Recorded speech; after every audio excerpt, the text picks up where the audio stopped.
کیا علم شیطان کے ہتھیار ہے؟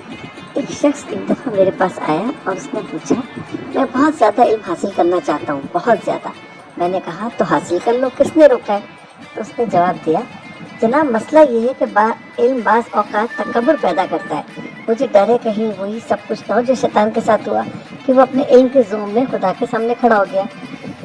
اس کے دو طریقے ہیں۔ وہ کیا؟ پہلا یہ کہ جو کچھ علم حاصل کرو اس کی تمام اچھائیوں کو من جانب اللہ سمجھو۔ ہر اچھی کوٹ آرٹیکل کتاب لکھو تو اس کے اچھی پہلوؤں کو من جانب اللہ سمجھو اور اس کا سارا کریڈٹ اللہ کے اکاؤنٹ میں ڈال دو۔ اس سے ملنے والی تعریفوں پر یوں سمجھو کہ لوگ تمہاری نہیں بلکہ اس اللہ کی توفیق کی تعریف کر رہے ہیں کہ اس نے تمہیں عطا کی ہے۔ بہت عمدہ بات کہی آپ۔ اور اس نے پھر پوچھا دوسری ہدایت کیا ہے؟ دوسری ہدایت یہ ہے کہ جب کسی کو علم سکھاؤ تو استاد نہیں طالب علم بن کر سکھاؤ۔ اس کو سمجھانے کے بجائے اس سے طالب علم بن کر سوال کرو۔ اس کے سوالوں کے جواب ایک طالب علم کی حیثیت سے دو۔ اپنی کم علمی اور غلطیوں کا اعتراف کھل کر کرو۔ اس طرح تم خود کو عالم نہیں طالب علم سمجھو گے اور تکبر پیدا نہیں ہوگا۔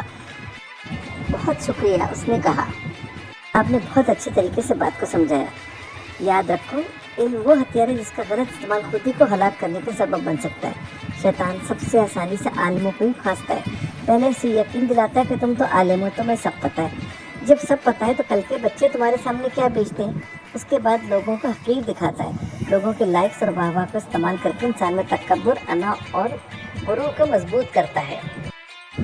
اور ایک وقت آتا ہے کہ انسان خود کو عقل کل سمجھنے لگ جاتا ہے، پھر اپنی اور دنیا والوں کی نظر میں عالم و متقی نظر آتا ہے، لیکن اللہ کی کتاب میں اسے ابو جہل لکھ دیا جاتا ہے اور فرشتوں کی محفل میں سے شیطان کا ساتھی گردانا جاتا ہے اور اسے خبر تک نہیں ہوتی۔